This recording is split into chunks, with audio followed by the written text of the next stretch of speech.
Okay, start the whole Rory thing again. Come in. Oh, okay.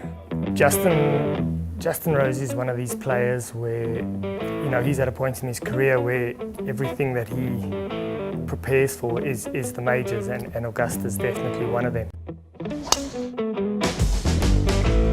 Earlier this year in the Middle East, where we were setting him up for all the new M3, M4 products, which he's now playing in his bag, we did him a high toe wedge at 64 degrees.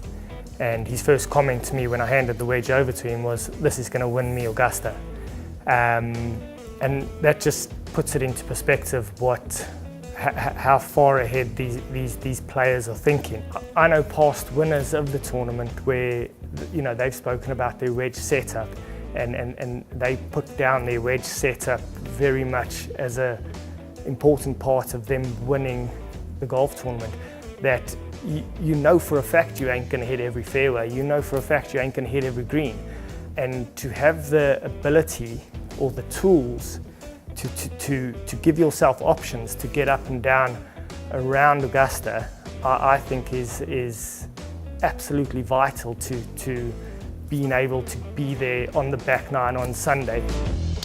Rory McIlroy, again, another player that builds his whole year around the majors, and most importantly Augusta, because that's the one that he desperately needs to get the Grand Slam.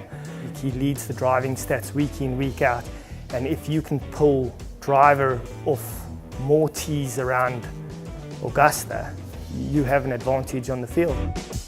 DJ has everything, doesn't he? He's got, you know, he's the #1 player in the world for a reason. He'll work on his putter a lot. He's a tinkerer when it comes to the putter. The last time I saw an image of him, he had 4 putters in his bag.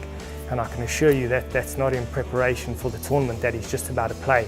He's preparing for Augusta, and a big thing on DJ's mind is that, you know, last year, unfortunately, he had to withdraw.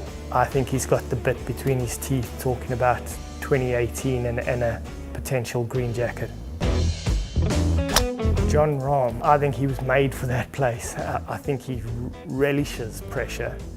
I mean, he's as competitive as anybody out there on any tour, and I think, you know, having played there already, got a feel of Augusta and what the tournament means. I think that his short game and his touch will stand him in a great position to have a chance of winning this tournament.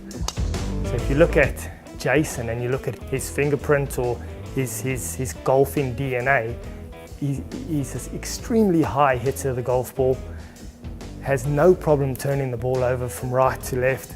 I mean, these are all things that come very naturally to Jason.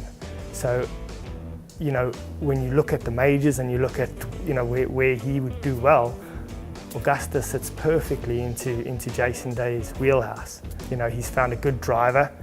You look at the twist face in the driver and how that's worked for Jason. I mean, Jason's biggest fear was hitting it left, and then all of a sudden it's not going left, so he's able to draw from that confidence. Well, I wouldn't be surprised if he does play well, you know, this year, just because of his confidence off the tee. Tiger, wow. Tiger Woods, right? I mean, there is a different type of atmosphere around that place when Tiger Woods is in the field. Tiger's now back playing good golf at a very high level around very difficult golf courses. If he can get the driver going and going early in the tournament, you know, he'll settle, and I think he'll be there on Sunday on the back nine at Augusta.